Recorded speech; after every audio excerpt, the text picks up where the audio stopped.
शांति। बाबा के हम सभी प्यारे बच्चे हैं और बाबा हम बच्चों में बहुत उम्मीदें रखते हैं। हम बच्चे कहाँ तक बाबा की उम्मीदों को पूरा करते हैं, हम ये अपने अंदर झांक कर देखें। हमारी भी यही चाहना तो रहती ही है कि हम बाबा की इच्छाओं को पूर्ण करें। क्या है बाबा की इच्छाएं? बच्चे पवित्र बने, योगी बने, ये तो सबसे पहली इच्छा है। इसलिए जैसे ही यज्ञ शुरू हुआ, बाबा ने जो भी उस समय बच्चे समर्पित हुए, सबसे पहली प्रतिज्ञा यही कराई, पवित्र और योगी बनने की। तो वो इच्छा तो उस समय बच्चों ने पूरी की और सब ने अपना जीवन पवित्र और योगी बनाया। फिर बाबा ने सबके प्रति यही इच्छा व्यक्त की कि बच्चे अब विश्व को संदेश देना है। तो जो उस समय 14 साल भट्ठी में थे, अपने आप को तपाया, पवित्र और योगी बने, उस छाप के आधार से बाबा ने कहा कि अब सबकी सेवा करो, विश्व में जाओ और सेवा करो, सबको बाप का पैगाम दो, सबको पवित्र और योगी बनने की प्रेरणा दो। बाप आया है, भगवान आया है हम सबको पावन योगी बनाने, वो सबको बताओ।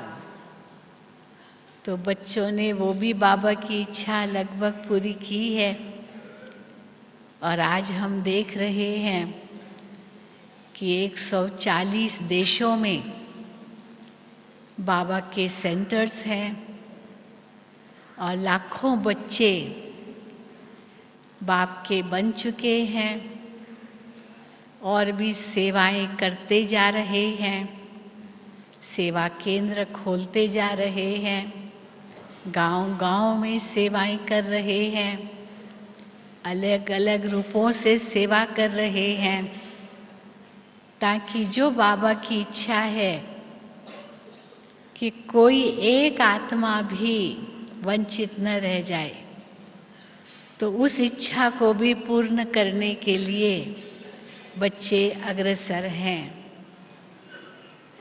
लेकिन बाबा की तो बहुत इच्छाएं हैं हमारे में। अब इसके बाद की इच्छा जो हम वर्तमान की मुरलियों में देखते हैं, वो है बच्चे तुम्हें बाप समान बनना है, तुम्हें फरिश्ता बनना है, तुम्हें देवता बनना है, तुम्हें विश्व महाराजन बनना है, तुम्हें लक्ष्मी नारायण जैसा बनना है। अब ये बाबा की और इच्छाएं हैं। उस समय यज्ञ की जब शुरुआत हुई तो ये पता नहीं था कि ये सब भी कुछ करना होगा। बस इतना ही था, विनाश का साक्षात्कार हुआ, सतयुगी दुनिया का साक्षात्कार हुआ और बस यही कहा गया कि अब ये कलयुगी दुनिया जल्दी विनाश होगी और सतयुगी दुनिया आएंगी और हम सब उस दुनिया में चलेंगे। बस इतना ही पता था। और बाबा को ये साक्षात्कार हुआ कि ऐसी दुनिया तुमको बनानी है। और कैसे अपने आप बाबा के बच्चे आते गए, समर्पित होते गए। और उसके लिए, उस नई दुनिया में चलने के लिए पवित्र योगी बनना है तो बन गए। ये उस समय पता नहीं था कि हम पवित्र योगी तो बन रहे हैं, बस यही इतना ही करना है, इसके आगे भी कुछ करना है, ये पता नहीं था। लेकिन जब भारत में आए और बाबा ने एक एक को सेवा स्थानों पर भेजा, तो उस समय ये पता नहीं था क्यों जा रहे हैं, कहाँ जा रहे हैं। बस बाबा ने कहा है कि जो आपने पाया है वो दूसरों को देना है, बस। और चल पड़े, जैसे घोड़े चल पड़े। लगाम तो बाबा के हाथ में ही थी। और जिन्होंने 14 साल तपस्या की वो चल पड़े भगवान का संदेश दुनिया में देने के लिए। फिर सोचा शायद अभी यही करना है, लेकिन बाबा ने तो बहुत लक्ष्य दे दिए कि अब तुमको संपूर्ण बनना है। घर चलने के लिए संपूर्ण बनना होगा। अगर संपूर्ण नहीं बनेंगे तो सजाएं खानी पड़ेगी। बाप की लाज रखो, बाप समान बनो, नहीं तो बाप का नाम बदनाम करोगे। बाबा के आज्ञाकारी, वफादार, फरमान बरदार बनो। सन शोज फादर करो। इतने ऊंचे पिता के बच्चे बने हो तो उस पिता का शो करो। और वो शो कैसे कर सकते हैं? जैसा बाप वैसे बच्चे। बच्चा बाप का शो करता है। इसलिए गाते न, जिसकी रचना इतनी सुंदर वो कितना सुंदर होगा। तो रचना रचयिता का शो करता है, बताता है कि मेरा रचयिता कैसा है, जिसने मुझे ऐसे रचा है। तो बाबा को प्रत्यक्ष करने का लक्ष्य रख करके बच्चे दौड़े उड़े, लेकिन फिर अपने ऊपर इतना ध्यान नहीं दिया। बस औरों की सेवा, औरों की सेवा, जी जान से सेवा सेवा सेवा, इसी लगन में रहे। फिर बाबा ने कहा कि औरों की सेवा भी फलीभूत तब होगी जब पहले खुद की सेवा करोगे। खुद में शक्ति नहीं होगी, आप दूसरों को शक्ति कैसे देंगे? खुद में नहीं होगा तो औरों को कैसे दान कर सकेंगे? इसीलिए बैलेंस रखो। जितना दूसरों के लिए है उतना खुद के लिए भी है, नहीं तो नाम बदनाम करोगे। तो फिर बच्चे थोड़ा संभल गए कि हमको अपने पर भी ध्यान देना है। इसी को कहा जाता है लक्ष्य और लक्षण को समान बनाना। आज भी हम दूसरों को बताते हैं कि हमको भगवान पढ़ाते हैं, लेकिन दूसरे देखते हैं हमारे अंदर कि इनको तो क्रोध भी है, इनको तो ईर्ष्या भी है, इनके अंदर तो आवेश भी है, ये भी है, ये भी है। इनको भगवान पढ़ाते हैं पर ये तो इसके काबिल भी नहीं है। इनको क्या भगवान पढ़ाते होंगे? तो फिर बाबा का नाम बदनाम होता है। इसीलिए बाबा कहते हैं औरों की सेवा के साथ साथ स्व की सेवा जरूरी है। और उस लक्ष्य में क्या हमें करना है? ब्रह्मा बाप ने जो किया वो हमें करना है। ब्रह्मा बाप ने कैसे इतना जल्दी कर्मातीत अवस्था को प्राप्त किया, क्योंकि बाबा के आगे बहुत जबरदस्त लक्ष्य था। मैं ही श्री कृष्ण बनूंगा, इतना जबरदस्त लक्ष्य था ये।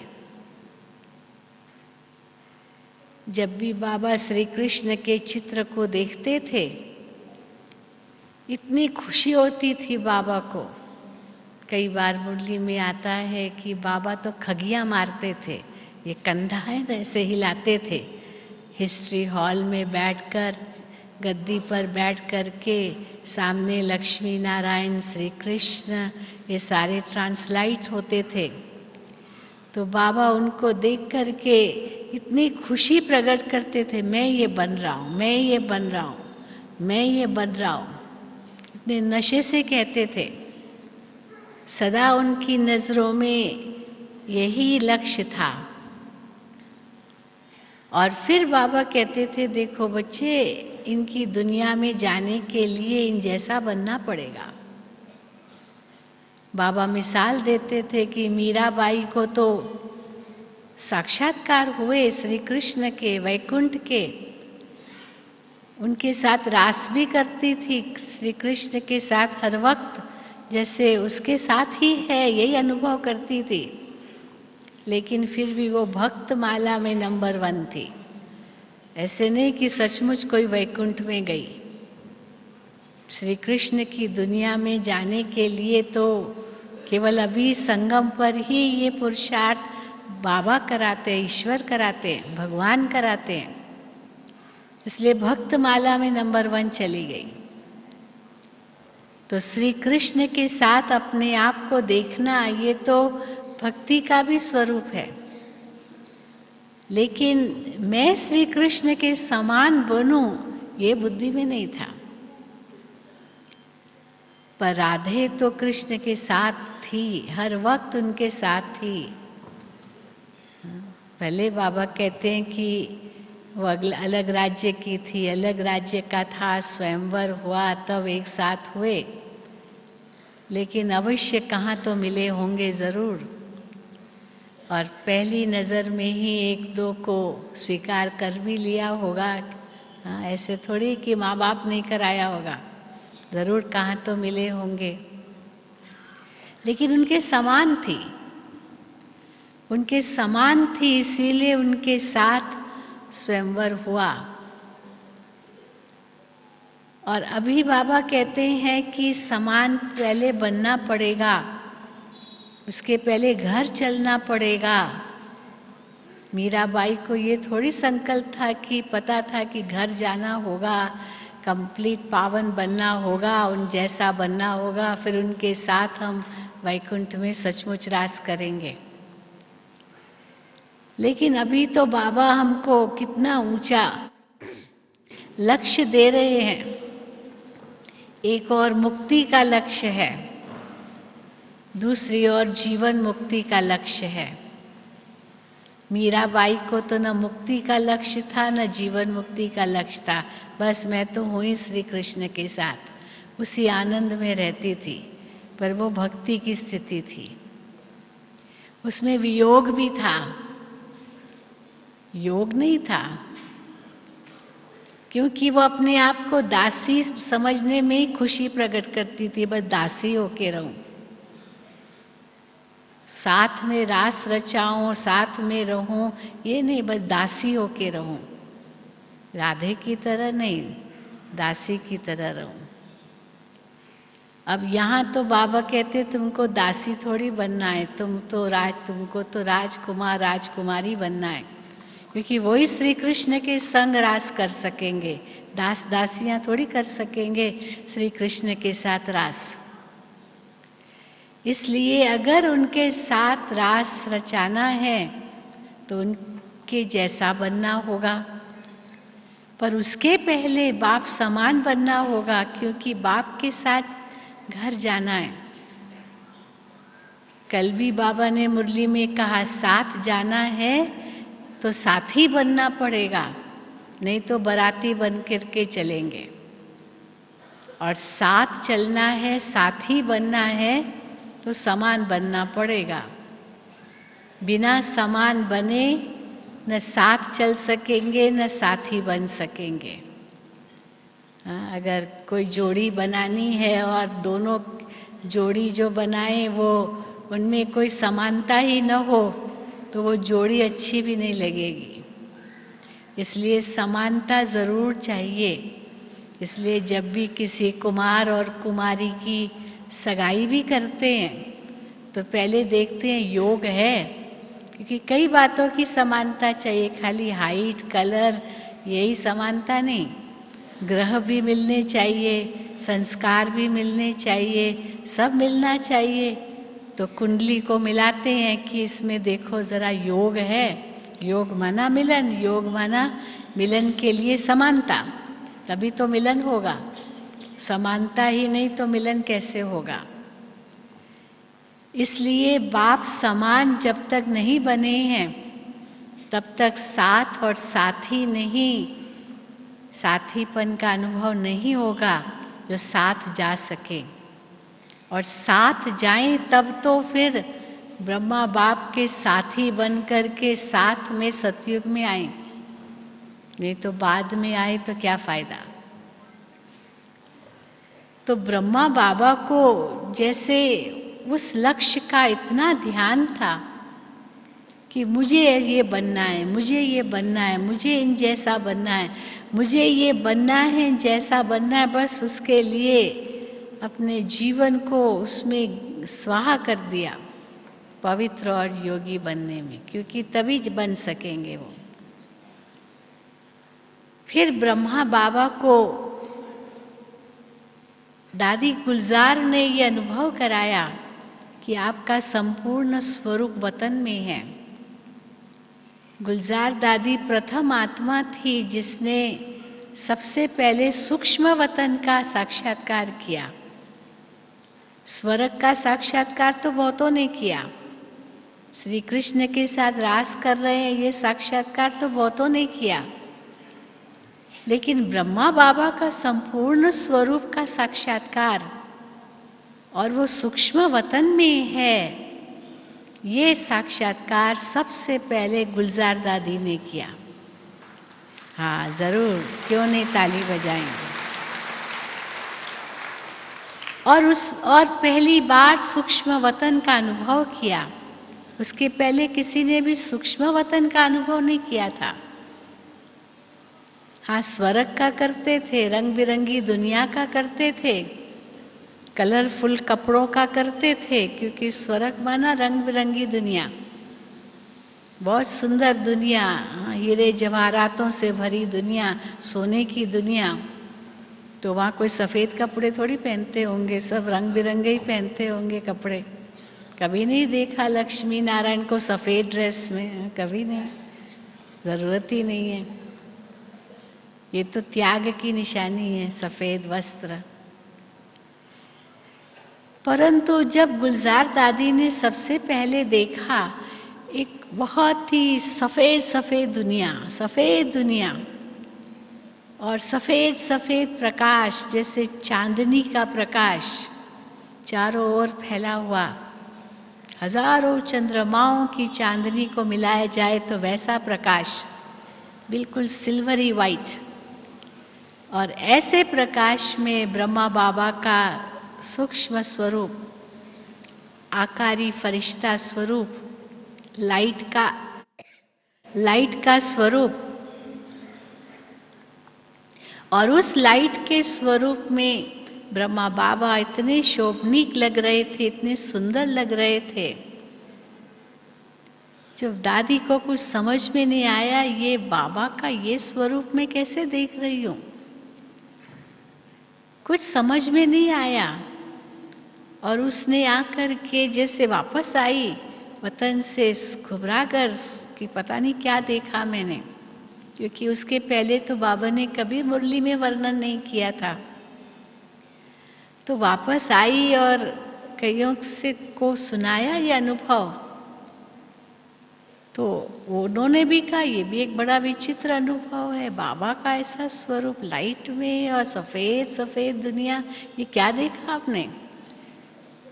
तो फिर वो ब्रिज इंदिरा दादी के पास गई।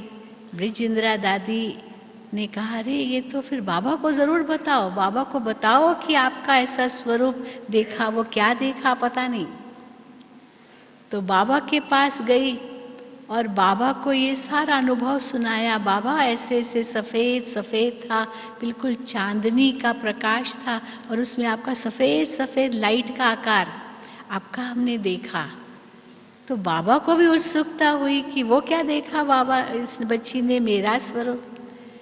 तो बाबा ने उसको आश्चर्य से कहा कि बच्ची आपने उनसे पूछा नहीं वो कौन है? तो बाबा ने उनको कहा कि आप फिर जाओ और वो आपको दिखाई दे तो आप उनसे पूछो आप कौन है। अब फिर गई और फिर दिखाई दिया तो बाबा की श्रीमत थी, तो आप पूछो। तो जब गुलजार दादी ने पूछा तो बाबा ने उत्तर दिया कि मैं ब्रह्मा जो साकार में है उनका संपूर्ण स्वरूप हूँ और ये ब्रह्मा संपूर्ण बन करके फरिश्ता ब्रह्मा बनेगा। ये उस फरिश्ता ने बताया। तो उसी वक्त जैसे वो वापस आई और ये आकर वो बाबा को बताया कि बाबा ये वो फरिश्ता स्वरूप है और आपका ही वो फरिश्ता स्वरूप है और लाइट का वो स्वरूप है, सूक्ष्म वतन है, सारा वर्णन किया और आप ही संपूर्ण बन करके ये बनेंगे। तो बाबा को बुद्धि में आया मेरा संपूर्ण स्वरूप है और वो भी एक सूक्ष्म वतन है, तब ये राज सारा खुला। बस उसके बाद तो बाबा की लगन लग गई, मुझे ये संपूर्ण बनना है, मुझे संपूर्ण बनना है। पहले तो था श्री कृष्ण बनना है, लेकिन श्री कृष्ण की दुनिया में जाने से पहले ये फरिश्ता स्वरूप बनना है, ये बाबा को पता चल गया। बस मुझे फरिश्ता बनना है, मुझे लाइट बनना है, अशरीरी बनना है, न्यारा बनना है। बस जैसे बाबा ने वो अपना पुरुषार्थ आगे बढ़ाया और सचमुच जब भी जैसे बाबा को देखते थे तो बाबा से लाइट ही लाइट दिखाई देती थी, बाबा के मस्तक से लाइट दिखाई देती थी और अनुभव होता था कि कैसे शिव बाबा ब्रह्मा बाबा, हाँ ये अनुभव होता था। दादी गुलजार को तो वतन में अनुभव होता था, वो वतन में जाती थी और देखती थी बाप दादा को, बहुत अनुभव किए। पहले ये बाप दादा का पाठ तो 69 से शुरू हुआ इनके तन में, लेकिन दादी तो पहले से ही वतन में बाप दादा को देखती थी और कैसे शिव बाबा और ब्रह्मा बाबा की आत्मा चमक रही है लाइट के आकार में। तो कई बार बाबा जब ये पुरुषार्थ में लगे रहते थे तो गुलजार दादी को कहते थे कि अभी जाओ वतन में जाओ और देखो कि वो जो फरिश्ता स्वरूप है उसके कितना नजदीक ये स्वरूप पहुंचा है, ये जो साकारी स्वरूप है ये उस फरिश्ता स्वरूप के कितने नजदीक पहुंचा है। तो वो बताती थी आकर के बाबा धीरे धीरे नजदीक जा रहा है, नजदीक जा रहा है। तो बाबा को खुशी होती थी मेरा पुरुषार्थ सफल हो रहा है और कैसे मुझे संपूर्ण बनना है, वो फरिश्ता स्वरूप बनना है, उस संपूर्ण स्थिति को प्राप्त करना है। साकार मुरलियों में बहुत हम पढ़ते हैं, हाँ बाबा कहते कैसे इनको फरिश्ता ब्रह्मा बनना है, ये फरिश्ता ब्रह्मा बनता है, सूक्ष्म वतनवासी फरिश्ता ब्रह्मा बनता है। तो यही बाबा को लगन रहती थी और धीरे धीरे जैसे दादी गुलजार बताती थी उनको कि बाबा नजदीक आ रहे हैं, नजदीक आ रहे हैं, बहुत निकट आ रहे हैं। और जैसे आप जानते हैं कि बाबा कितना निकट गए उस फरिश्ता स्वरूप के, कि कैसे 18 जनवरी के रात की शाम कैसे बाबा फरिश्ता बन गए। 1 सेकंड का खेल था, अशरीरी हो गए 1 सेकंड में, कोई तकलीफ नहीं, कोई कष्ट नहीं, जैसे पता भी नहीं चला मक्खन से बाल, क्योंकि संपूर्ण बन गए। 33 वर्षों में संपूर्ण बन गए, 1936 से 1969 तक, 33 इयर्स ओनली। हालांकि बाबा लौकिक में भी ये बहुत अभ्यास करते थे। जो कल बाबा की मुरली चली जिसमें 1932 में बाबा ने जो डायरी लिखी थी, वो उस डायरी में बहुत सी बातें हैं कि मन कैसे वजीर है, बुद्धि, ये सभी कैसे उनको कह रहे हैं कि हे मन, तुम क्यों नहीं मेरी आज्ञा में चलते हो, क्यों नहीं ये कर रहे हो, मैं तुमको हुक्म कर रहा हूं तो मेरा हुक्म नहीं मान रहे हो। तो जैसे अपने इंद्रियों को ऑर्डर करते थे, अपने मन बुद्धि को ऑर्डर करते थे और फिर वो कभी कभी मनमानी करते थे। ये बहुत सुंदर बाबा की लिखत है, वो एक डायरी बनी हुई थी।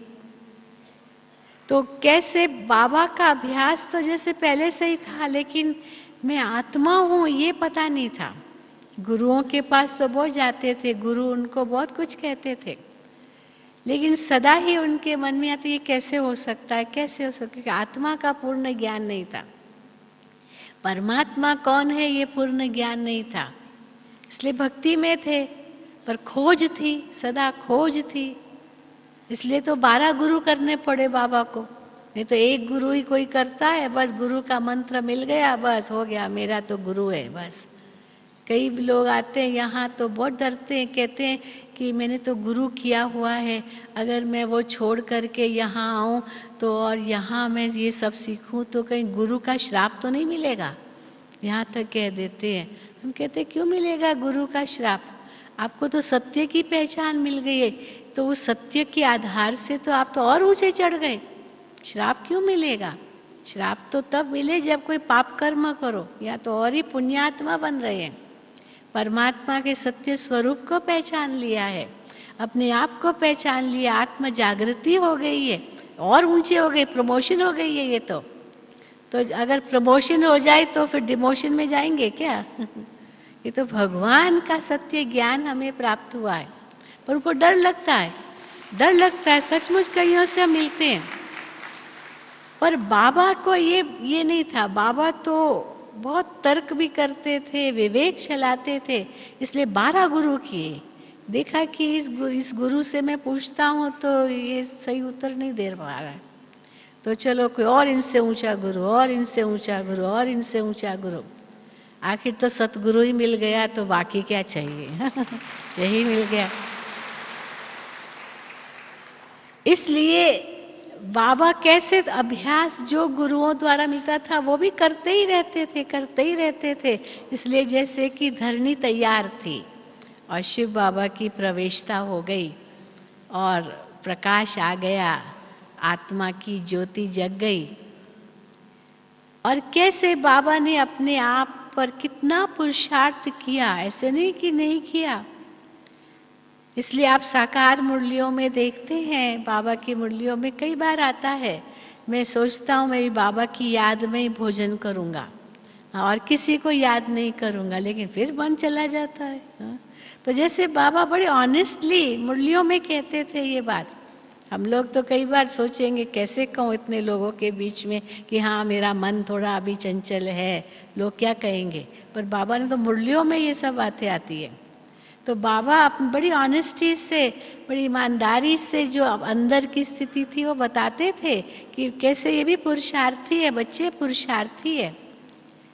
तो बाबा अपना पुरुषार्थ भी बताते थे। मैं कैसे शिव बाबा से बातें करता हूँ, बहुत मुरलियों में हम सुनते हैं ये ब्रह्मा बाबा का अपना पुरुषार्थ है, शिव बाबा का तो डायरेक्ट ज्ञान है ही है, पर ब्रह्मा बाबा का अपना पुरुषार्थ भी हम देखते हैं। तो कैसे उस पुरुषार्थ के द्वारा ब्रह्मा बाबा ने संपूर्णता को प्राप्त किया, क्योंकि लक्ष्य और लक्षण को एक बनाया। और अभी बाबा कहते तत्त्वम, जो वरदान विष्णु द्वारा बाबा को मिला, तत्त्वम का वरदान, मैं अहम चतुर्भुज तत्त्वम, तुम भी मेरे जैसे ही हो। अब ब्रह्मा बाप ने बच्चों को ये तत्त्वम का वरदान दिया है कि जैसे ब्रह्मा बाप वैसे तुम बच्चों को भी बनना है। इसलिए ब्रह्मा की हजारों भुजाएं दिखाते हैं। वो कौन है? ये सब ब्रह्मा के बच्चे हैं। हम तो दुनिया वालों को भी कहते आप भी ब्रह्मा के बच्चे हो। वो कहते हम कैसे हैं? क्यों नहीं है? क्योंकि ब्रह्मा आदि पिता है और हम उस आदि पिता के बच्चे हैं। तो आदि पिता के बच्चे हैं तो हम भी ब्रह्मा कुमार कुमारी है, आप भी हो। लेकिन वो क्यों नहीं समझते? क्योंकि उनको पता नहीं है कि ये ब्रह्मा द्वारा शिव परमात्मा कार्य करा रहे हैं। अभी भी वही स्वरूप है, अभी भी बाबा हमारे साथ है, बाप दादा हमारे साथ है और वही कार्य कर रहे हैं। तो कई फिर पूछते हैं कि शिव बाबा ब्रह्मा तन में आते थे, वो साकार मुरलियां, और अभी शिव बाप और ब्रह्मा की संपूर्ण आत्मा गुलजार दादी के तन में आते हैं, तो ये मुरलियों में इतना अंतर क्यों है? तो कैसे नहीं होगा अंतर? होगा ही जरूर, क्योंकि साकार मुरलियों में तो ब्रह्मा बाबा की पुरुषार्थी आत्मा थी, पर अव्यक्त मुरलियों में तो ब्रह्मा बाप संपूर्ण हो गए। तभी वो बातें थोड़ी कोई अव्यक्त मुरलियों में आएगी। अभी तो अंतर हो गया, अभी तो दोनों मिल करके डबल इंजन बन करके बच्चों को चढ़ा रहे हैं। हम डबल इंजन हमारे साथ है। जैसे पहाड़ों पर चढ़ना हो तो डबल इंजन चाहिए, आगे भी चाहिए पीछे भी चाहिए। कई बार दो दो आगे होती है। हाँ, शिमला जाते, मसूरी जाते, ऊटी जाते ना, चढ़े होंगे आप लोग। छोटी इंजन होती है, लेकिन कितनी इंजन वो पावरफुल, क्योंकि इतनी ऊंचाई पर ले जाना होता है। तो अभी तो हमें एक तो शिव बाप जो है ही सर्वशक्तिवान, वो हमारी इंजन है, और दूसरी तरफ ब्रह्मा बाप जो संपूर्ण है, जिसको देखकर तीनों हमें लोक याद आते हैं, तीनों काल याद आते हैं, तीनों स्वरूप याद आते हैं। जो हमारा अनादि स्वरूप, आदि स्वरूप, और वास्तव में जो ब्रह्मा का स्वरूप है, वो हमको याद आता है। हम ही ये थे, हम ही ये बन रहे हैं। जैसा बाप वैसे बच्चे। तो जैसे ब्रह्मा बाबा के आगे लक्ष्य इतना स्पष्ट था, वैसे हमारे सामने भी इतना लक्ष्य स्पष्ट है, क्योंकि लक्ष्य स्पष्ट होगा तो लक्षण भी आएंगे।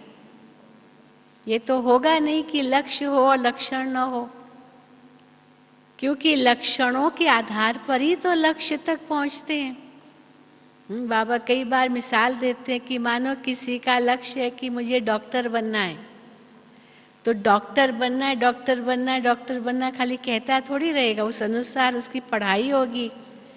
और अभी तक MBBS उसने पढ़कर पास भी नहीं किया, लेकिन नशा तो पहले से चढ़ जाता है, मैं तो डॉक्टर हूं, मैं तो डॉक्टर हूं, मैं तो डॉक्टर हूं। अभी तक उसको सर्टिफिकेट मिला भी नहीं है, अभी पढ़ ही रहा है, लेकिन पहले ही अपने आप को डॉक्टर कहलाना शुरू कर देता है, क्योंकि लक्ष्य कोई देखता रहता है, मैं ये बन रहा हूं, मैं ये बन रहा हूं।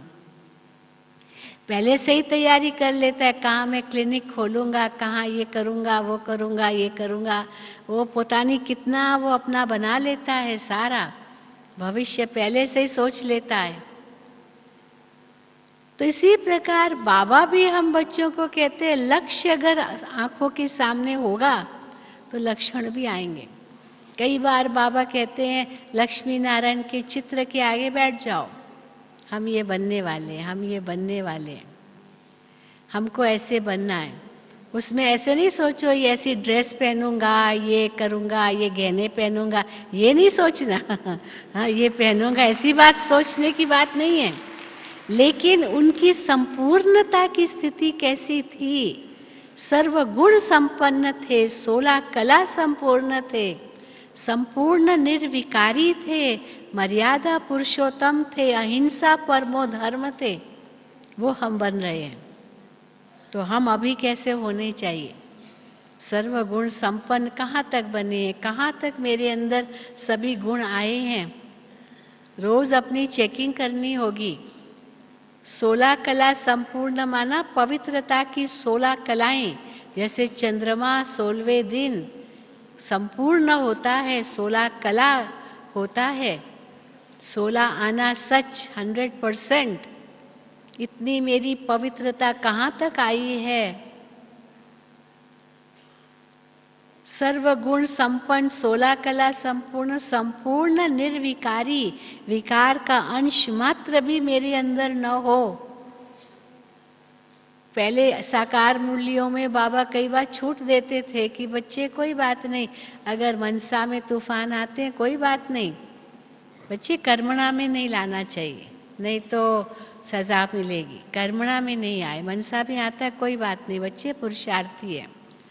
लेकिन धीरे धीरे बाबा ने देखो साकार मूल्यों में भी फिर से महसूस होता है कि नहीं, साकार मूल्यों में बाबा ने कहा बच्चे मनसा में भी नहीं आना चाहिए, मनसा का भी प्रभाव पड़ता है। अव्यक्त मूल्यों में तो यहां तक कह दिया मनसा तो क्या स्वप्न में भी नहीं आना चाहिए, क्योंकि स्वप्न तो हमारे वश में नहीं होते, पर वो संस्कारों का ही तो प्रतिबिंब है। स्वप्न भी जो आते हैं वो ऐसे ही नहीं आते हैं, वो संस्कारों का ही प्रतिबिंब है। कहीं ना कहीं वो संस्कार छिपा हुआ है जो स्वप्न के रूप में आता है।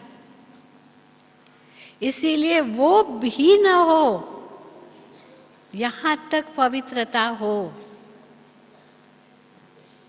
और फिर अहिंसा परमो धर्म हो, डबल अहिंसक हैं हम। मनसा में भी हिंसा नहीं, किसी के प्रति बुरा सोचना भी नहीं, व्यर्थ भी नहीं सोचना है। कई बार हम कहते हैं कि हम किसी को दुख नहीं देते हैं, ये बड़ी अच्छी बात है, दुख नहीं देते हैं, लेकिन दुख ले लेना ये भी हिंसा है, ये अपनी हिंसा कर रहे हैं, दुख ले लेते हैं। चलो हम दुख नहीं देते, क्रोध नहीं करते, किसको बुरा नहीं कहते, हम ये हिंसा नहीं करते, लेकिन किसी ने कुछ कहा, कुछ हुआ, उसका दुख ले लिया, ये अपनी आत्मा का घात है। दुख लेना भी तो पाप है, देना पाप है तो दुख लेना भी नहीं है। इतने तक हमें डबल अहिंसक बनना है। अगर दुख ले लिया, उसके बारे में सोच लिया, तो अपने को ही तो दुख दे रहे हैं। उसने तो बोल के बुरा पूरा कर दिया, वो तो भूल भी जाएगा कि हमने कुछ बोला भी है। कई बार हम देखते हैं किसने कुछ कह दिया और हमको फील हो गया, अब उसने कह दिया, उसके बाद उसको भूल भी गया कि उसने कहा भी है, और हम सोचते रहते हैं हमको ये क्यों कहा, क्यों कहा, क्यों कहा।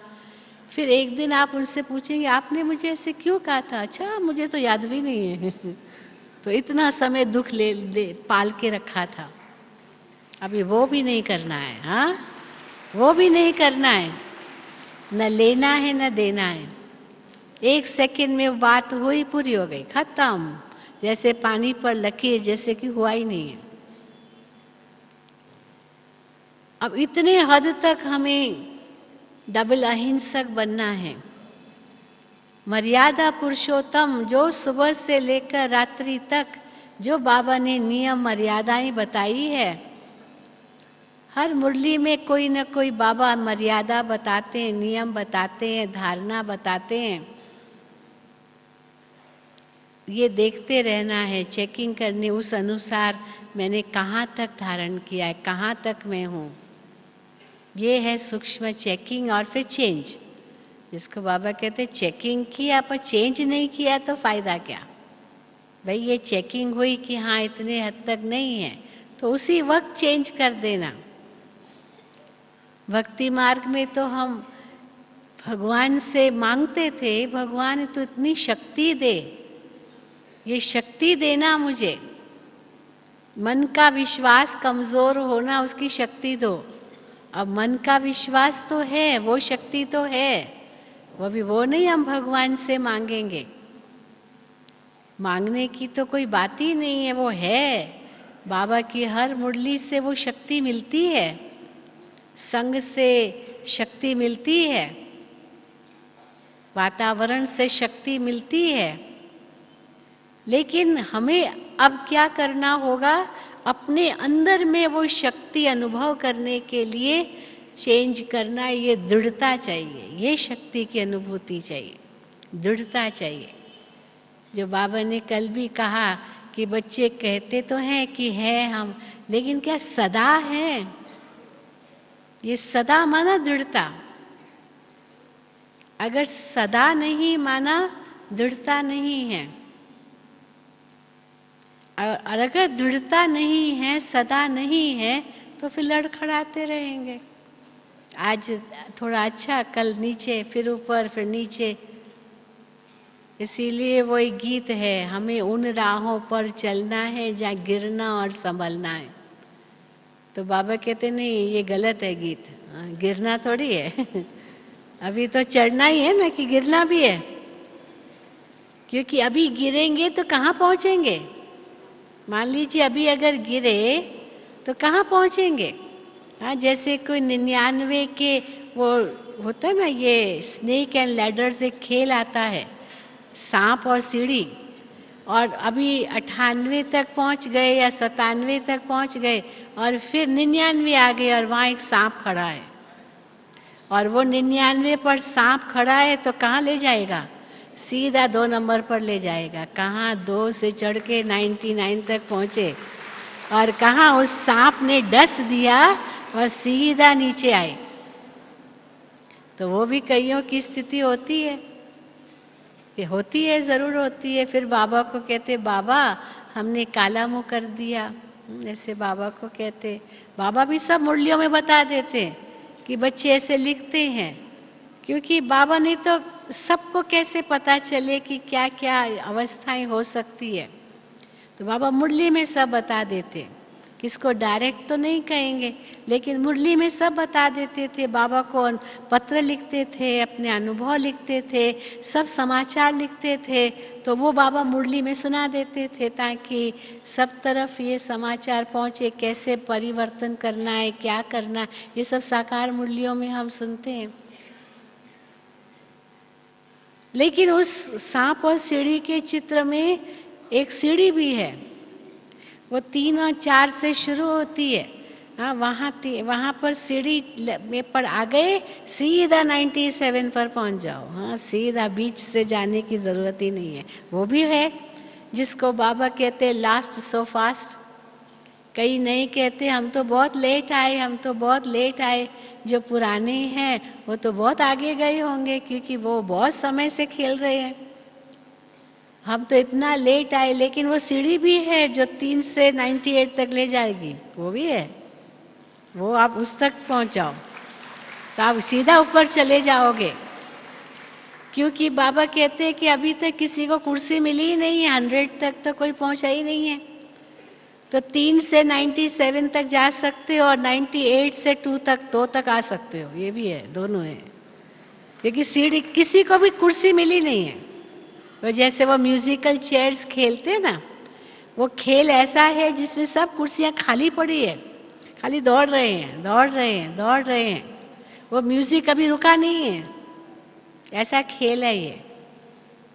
और जैसे म्यूजिक रुकेगा वो अचानक होगा, और अचानक होगा तो जो सावधान नहीं होंगे उनकी तो कुर्सी चुक जाएगी, दूसरा ले लेगा। ऐसे है ना? तो हम तो उस कैटेगरी में नहीं हो ना। भले लेट आए, लेट वालों को बाबा वरदान देते हैं, last so fast so first, first जा सकते हैं। हाँ, जो पुराने हैं उनको फिर अलग वरदान है, क्योंकि पुरानों ने बहुत मेहनत की है, संघर्ष किया है, ऐसे ही नहीं इतनी ऊंची स्थिति तक पहुंचे हैं, ऐसे ही नहीं यहां तक पहुंचे जो महारथी कहलाए हैं। लेकिन उन्होंने अपने जीवन में बहुत संघर्ष किया है, और वो संघर्ष करते करते करते करते ऊंचे बने हैं। और इसलिए ऊंचे इसलिए बने क्योंकि संघर्ष में उनकी अंदर निखरता आती गई, वो निखार आ गया, और बाबा उनको फिर सुंदर वरदान देते हैं। जो पुराने बनते हैं भले इतने सालों के, लेकिन इतना आगे हैं, जो बाप समान की तैयारी है। फिर बाबा उनको क्या वरदान देते हैं? Last so fast so first. वो लास्ट सो फास्ट नयों के लिए, और पुरानों के लिए क्या वरदान है?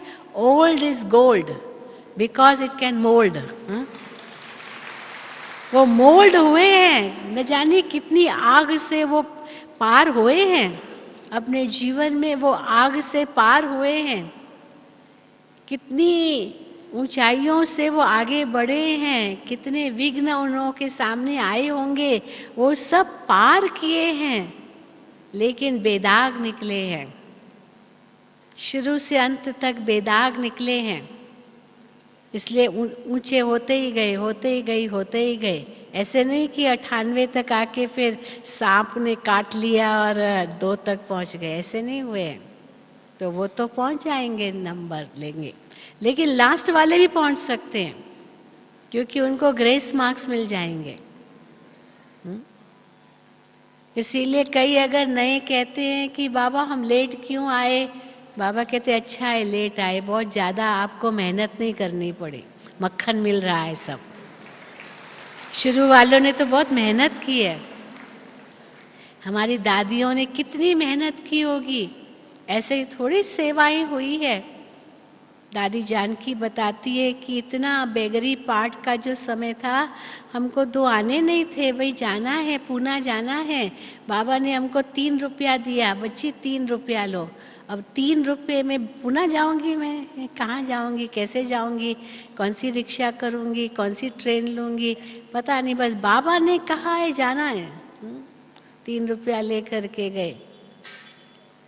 तो क्या है कि कैसे बाबा की उनको मदद मिली, मिलती गई, मिलती गई, मिलती गई, मिलती गई, क्योंकि अंदर में लक्ष्य पक्का था, जो बाबा ने कहा वो मुझे करना है। और उसके अनुसार कैसे यज्ञ का विस्तार किया, कितने विघ्न आए। दिल्ली के जो पुराने पुराने भाई बहन हैं वो बताते हैं, शुरू में कितने विघ्न आए हमको, ये जादू करती है, ये करती है, वो करती है, घर पिटाती है, भाई बहन बनाती, भले अभी भी कहते हैं, लेकिन बाबा ने ये भी साकार में मुरली में कहा है कि जब तुम्हारी वृद्धि होगी ना, तो लोगों की आंखें खुलेगी, वृद्धि होगी। अभी वो भी वृद्धि हो गई, दिल्ली में क्या नहीं किया, ये वो कहाँ, जो इंडिया गेट के पास इतने हजारों भाई बहने इकट्ठे हुए, ये क्या दिखाने के लिए कि हमारी भी शक्ति है, आप हमको कम नहीं समझो, है। इसलिए जब तुम्हारी वृद्धि होगी तब लोगों की आंखें खुलेगी, भाई जा देखे तो सही ये क्या है, लोग क्या क्या कहते हैं। फिर जब यहाँ आकर देखते हैं, अरे ये तो इतनी ऊंची ऊंची बातें देते हैं जो हमारे जीवन में होनी चाहिए, फिर धीरे धीरे आते हैं। फिर कहते अगर हम पहले आते होते तो कितना अच्छा होता। फिर भी बाबा कहते कोई बात नहीं, देर आए दुरुस्त आए, देर आए दुरुस्त आए, ये भी कह करके अपने आप को संतुष्ट तो क्या करना है, लेकिन आगे बढ़ना है, यहां से भी आगे बढ़ना है। अभी सीट किसी को मिली नहीं है, तो परंतु लक्ष्य अनुसार लक्षण, लक्ष्य मेरा बहुत ऊंचा है और लक्षण मेरे कुछ भी नहीं है, तो लक्ष्य पर कैसे पहुंचूंगा। पर निराश भी नहीं होना है, क्योंकि बाबा कहते हैं मैं साथ हूं। निराशा तब आती है जब हम समझते हम अकेले हैं, अकेले हैं तो मैं कैसे करूंगा, मेरे से तो होगा नहीं। लेकिन बाबा कहते अकेले नहीं हो, कोई भी साथ ना हो, बाबा साथ है, वो आपको कभी नहीं छोड़ेगा, आप छोड़ोगे पर वो नहीं छोड़ेगा, बस ये समझ लो, ये समझ लो,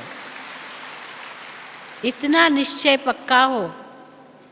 दुनिया आपको छोड़ देगी, जो साथी कहलाने वाले वो छोड़ देंगे, क्योंकि कहाँ तक इंसान साथ निभा सकता है, कहाँ अंत तक तो नहीं निभा सकता है, बीच बीच में सब छूटते जाएंगे आधार। तो उस हिसाब से निराधार रहना है, जिसको बाबा कहते हैं मेरा तो एक शिव बाबा दूसरा ना कोई। निराधार रहना है और आधारों से, क्योंकि अंत में केवल एक ही आधार काम आता है बस, और कोई काम नहीं आता है, और कोई काम नहीं आता है। इसीलिए बाबा कहते हैं बहुत काल का इसमें अभ्यास चाहिए, बहुत काल का अभ्यास चाहिए। बहुत काल का अभ्यास होगा तो हम हर समय एवर रेडी रह सकेंगे। क्योंकि पता है कि अचानक होना है। तो अचानक होना है ये पता है, तो हर वक्त एवर रेडी रहना है।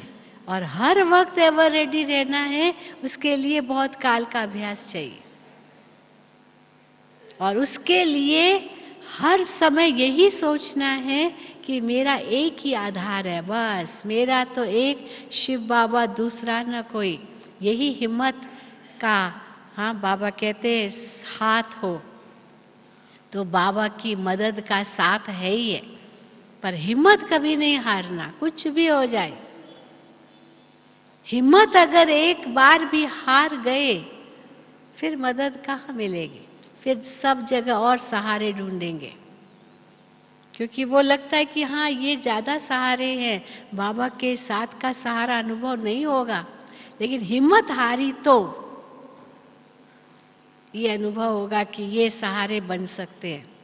पर हिम्मत नहीं हारी तो बाबा की एक तो क्या 100 गुना तो क्या पदम गुना मदद मिलेगी। पर अपनी हिम्मत को कम नहीं करना है, ये जरूर अपने अंदर धारणा बना के रखनी है। तो चढ़ती कला तो क्या कोई बड़ी चीज नहीं है, लेकिन बाबा कहते हैं उड़ती कला हो, उड़ना है। आजकल उड़ने का जमाना है। कहाँ तक पहले जमाने में चलते थे, पैदल चलते थे, तो टांगों को बहुत काम करना पड़ता था, गाड़ियां नहीं थी, कुछ नहीं थी। तो चक्र का आविष्कार हुआ। जब ये आविष्कार कुछ नहीं हुए थे विज्ञान के, तो लोग तो चलते ही थे। कहाँ था साधन जाने का, कहीं चलना ही पड़ता था। ये 2 टांगे काम करती थी, 11 नंबर बस, हाँ वही काम करती थी। लेकिन फिर लोगों ने देखा भाई ये तो बहुत चलना पड़ता है, कहाँ से कहाँ जाना पड़ता है, कैसे जाएंगे? तो फिर व्हील का आविष्कार हुआ, चरखे का या चक्र का आविष्कार हुआ। पर चक्र को कहाँ यूज करेंगे? तो एक लकड़ी का वो बना दिया और बैल आगे रख दिया, भैंसा आगे रख दिया, ऊंट आगे रख दिया। तो ऊंट गाड़ी, घोड़ा गाड़ी, बैल गाड़ी, भैंसा गाड़ी। हाँ, पंजाब में हम देखते हैं बहुत भैंसे गाड़ियां थी पहले, पता नहीं अब ये है या नहीं है। हमने कई पंजाब में ही देखे भैंसा गाड़ी, और जगह भैंसा गाड़ी नहीं देखा। पर वो अभी भी है या नहीं है? पंजाब में है, अभी भी है। अच्छा, हाँ। तो वो गाड़ी मिल गई और साथ में जानवर की मदद मिल गई। चलो हम बैठे और आराम से चले। पर फिर देखा अरे ये तो बहुत टाइम लगता है, वो तो फिर भी टाइम लगता है, बेचारा जानवर कहाँ तक चलेगा। हम तो मौज कर रहे हैं, जानवर को चला रहे हैं। फिर देखा इनसे और कुछ आगे हो, तो फिर और चलो, मोटर गाड़ियां आई, पेट्रोल डाला, थोड़ा चले और आगे चले। पर फिर अभी इतना फिर भी टाइम लगता है। तो और आगे बढ़े तो हवाई जहाज आ गए, रॉकेट आ गए, पता नहीं क्या क्या आ गया। फिर देखा चलो टांगों को तो मदद मिल गई, पर हाथों को बहुत काम करना पड़ता है। तो मशीनें आ गई, मशीन आपका काम करेगी, आपके हाथ भी काम करने की जरूरत नहीं है, बस मशीनें सब कुछ कर रही है, सब सहज हो गया। फिर देखा कि मशीनें चलो हाथ का काम कर रही है, पर दिमाग तो बहुत चल रहा है। इतना दिमाग, इतना दिमाग, इतना याद करना बड़ा मुश्किल है। तो कंप्यूटर आ गए, सब आपको सोचने की भी जरूरत नहीं, कंप्यूटर आपकी सब मेमोरी आपकी रख देगा, आपको कुछ भी सोचने की जरूरत नहीं। लेकिन उसका उल्टा असर हो गया। क्या उल्टा असर हो गया? कि लोगों ने चलना ही बंद कर दिया, तो बीमारियां आ गई। हाथों से काम करना ही बंद कर दिया, तो ये दर्द वो दर्द वो दर्द करने लग गए। दिमाग से काम करना बंद कर दिया तो व्यर्थ संकल्प चलने लगे, तो और ही उल्टा हो गया। अभी कहते नहीं चलो जॉगिंग करो, पैदल करो, हाथ से करो, वो चक्की पीसना सब बंद हो गया, मशीनें आ गई। अभी कहते फिर से करो, हाँ फिर से अपना दिमाग लड़ाओ, कि इन्होंने तो सुस्त बना दिया, बीमारियां आ गई। क्योंकि शरीर को तो काम चाहिए। लेकिन बाबा कहते हैं ये अंतर की चढ़ती कला और उड़ती कला चाहिए, इस बाहर की नहीं। बाहर की है तो क्या बड़ी बात है। अमेरिका पहुंचने में 15-16 घंटे में पहुंच सकते हैं हवाई जहाज के द्वारा यहां से। क्या बड़ी बात है। लेकिन मन के विमान से तो 1 सेकंड में पहुंच सकते हो, नहीं पहुंच सकते हो। मन के विमान से तो 1 सेकंड में परमधाम पहुंच सकते हो। अब वो पुरुषार्थ कहाँ तक हमारा चल रहा है वो देखना है। उसको कहते उड़ती कला।